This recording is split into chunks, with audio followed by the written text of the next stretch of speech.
West Philippine Sea, may banta sa atin. Sa atin yan eh. Hindi ba natin kayang protektahan yung mga mangingisda na nangingisda para buhayin, Mamamayan natin. pakainin yung mga pamilya nila? Kung gusto nila ng away, tayong mga Pilipino, napakabait natin. Maawain. Di ba? Madaling kausap.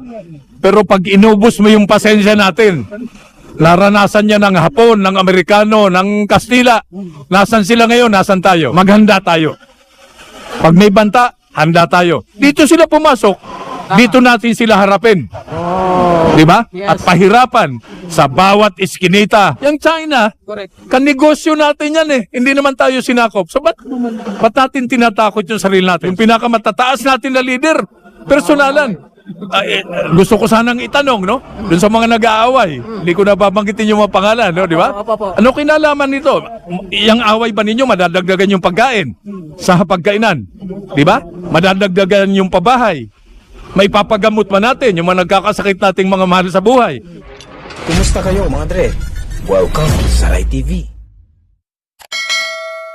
Andre, good morning sa inyong lahat. No? Narito po tayo ngayon sa Buendia dahil sa Makati dahil pinagdiriwang natin ang 35th RAM anniversary. Siyempre, nandito tayo kasama natin si Senador Gringo Honasan. Senador, magandang umaga po. Nako, magandang umaga Ray at magandang umaga sa mga tagapanood, tagapakinig, taga-subaybay natin na mga kababayan natin Pilipino. Yes, sobrang dami ng spectators natin ngayon, sir. Sa 35th. Kwan lang to, mga representatives ha. Wala pang may... So imaginein mo yung sa buong kapuluan at overseas na mga membro ng RAM. Sir, sasamantalin ko na po yung pagkakataon, Sen, no? Sobrang init po kasi nung usapan ngayon sa social media. Alam nyo na, yung usapang korupsyon sa gobyerno. Ano po bang masasabi nyo tungkol dito, sir? Hindi ko pinagtatanggol yung korupsyon, no? Sinasabi ko lang, pag nagtutulungan tayo, no? Tinututukan natin yung gobyerno at yung iba't ibang sektor, siguro mababawasan yon. Yung korupsyon kasi tanda na yan ng tao eh. 'Di ba? Nung mga panahon ng mga Roman, no? Sabi nila nakakuba yung mga Roman senators sa bigat ng mga coins sa bulsa nila, no? So, ang magagawa lang natin i-control para mas marami ang nailalagay sa pagbibigay ng serbisyo sa taong bayan. Doon naman talaga dapat pumunta yung mga public funds, di ba? Oo. So, ano ito? Ano itong mga tunay na problema natin na kailangang harapin, no? Yung kalaban natin. Alam mo, Ray, yung kalaban natin, hindi yung kalaban natin sa politiko, sa darating na halalan. Ang kalaban natin, kakulangan ng pagkain. Ang dami pa rin nagugutom. Oh, yes. Ang daming walang sariling tahanan, pabahay, di ba? Apo. Pag nagkakasakit, yung pamilya natin, yung mga anak natin, di ba? Yes. Yung pambili ng gamot, antibiotic, dialysis, konting sipon, kumisan, namang problema ka pa, di ba? Tama po. Edukasyon, tuition, no? At ngayon, may bagong ginto, bagong langis, di ba? Tama. Impormasyon. Hindi yung marites. Hindi naman ito, Ray, unahan ng pagbibigay, pagpapaabot ng impormasyon. Unahan ito sa pagpapaabot ng katotohanan. Para makapagdesisyon naman, yung kung kanino natin sinishare yung impormasyon, dapat timely. Talagang on time, ha? Kung pwede, maunahan mo yung problema, di ba? Timely. Kompleto yung impormasyon, no? At makatotohanan.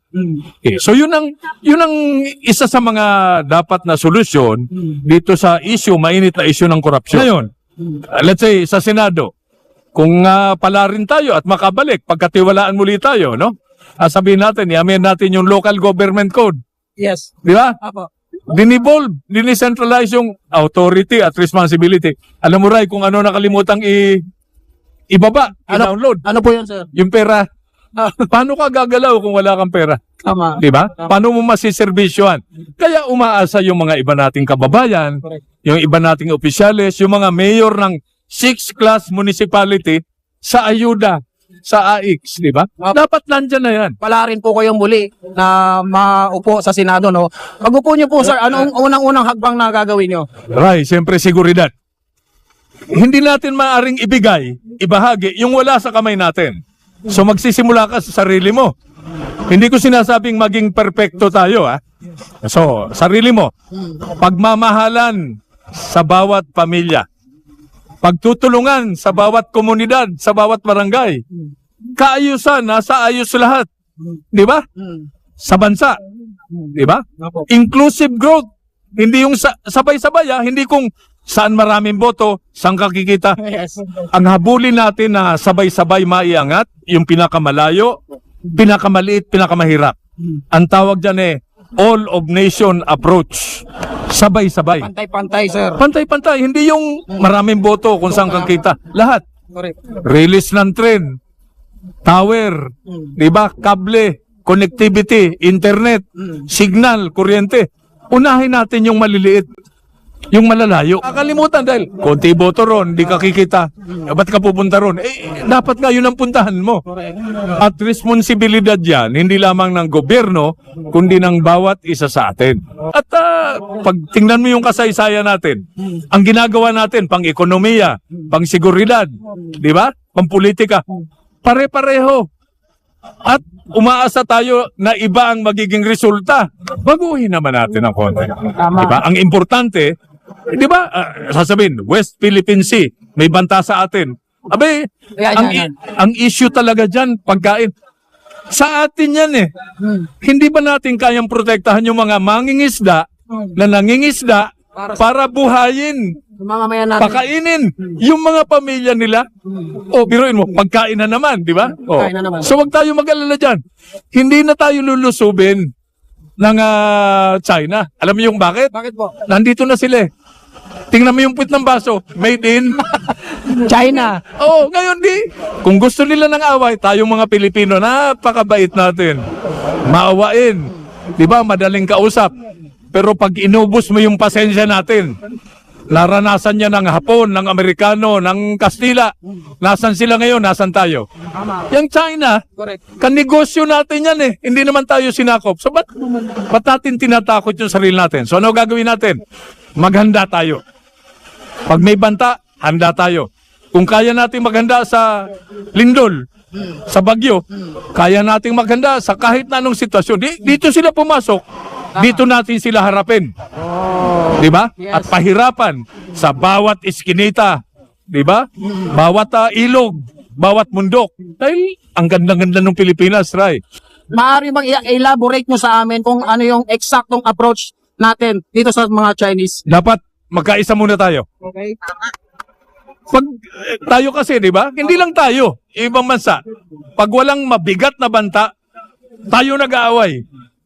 Away politik, mapansin mo naman ngayon nagkakapersonalan. Yung pinakamatataas natin na leader, personalan.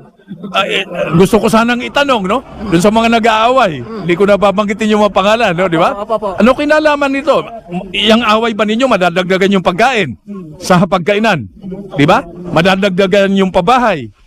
May papagamot ba natin yung mga nagkakasakit nating mga mahal sa buhay, pamilya? Mababayaran ba natin yung tuition? Oo. Di ba? Tama po. Napakahalaga, Ray pa pala, no? Ng papel ng media dito. Media kasi dapat makatotohanan. Yes. Hindi yan yung 6 o'clock news. Nag-away sila, di news.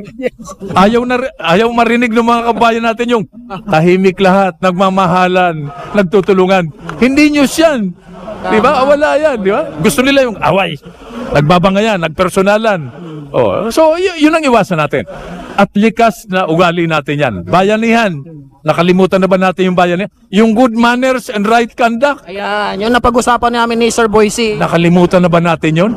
So, ipaalala natin sa mga susunod na henerasyon ng leader at mamamayan natin. Yung ating mga anak. Nanonood dyan Yes. Pag sinabing, our children are our future. Hindi. They are their own future. Yung future nila, hawak nila yon. Kanila lang. Kanila lang yun. Wala na ako nun Opo. Baka nasa Memorial Park na ako nun.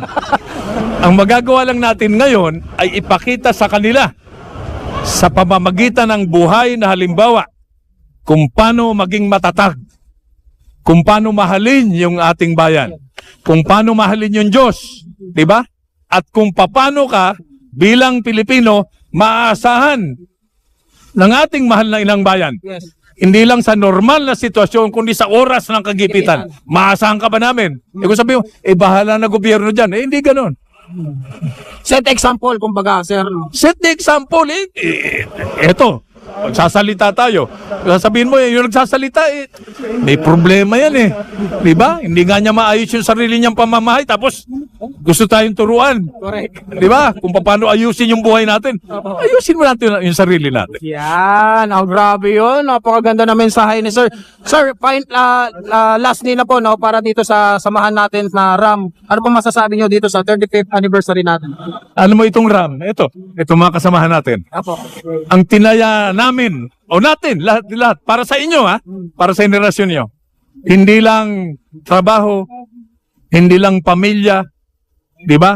Hindi lang yung personal na karangyaan, di ba? Ang tinaya natin dito, buhay. Okay? Ngayon, ginugunita natin 35 years after para maging halimbawa ito ng pagkakaisa. By the way, hindi ito anibersaryo ng RAM, Anibersaryo ito ng people power. Yung kapangyarihan na nasa kamay ng sambayanan. Pag sambayanan na yung nagsalita, ito ang gagawin natin. Sino tatanggi dyan? Ngayon, marami ngayon, narinig tayo, nagkakainitan lang sa politiko. Pagkakaisa para sa mahirap, di ba? Pagkakaisa. Ayun, nagkakaisa na ba tayo? Nasaktan natin away, di ba? So yung pagkakaisa, pinaka-importante yan. So, ang aking pakiusap, ang aking dalangin para sa ating lahat is, mangarap tayo. Dream hard. Wala naman sa mga mangarap, di ba? Pero tumbasan natin yan ng pray hard. Manampalataya tayo, no? At para hindi naman nakakahiya sa ating Panginoon, dream kayo ng dream. Pangarap kayo ng pangarap. Pray kayo ng pray. Ano ginagawa ninyo? Wala namang kilos. Work hard. Dream hard. Pray hard. Work hard. Together. Together as one people. One nation. Under one flag. Alright. Yan ang 35th anniversary. Palakpakan natin, Senador. Maraming salamat, sir. Okay, Ray. Napakalinaw Ingat ka, po ng mensahe po ninyo. Maraming salamat po. Thank you po. Sir,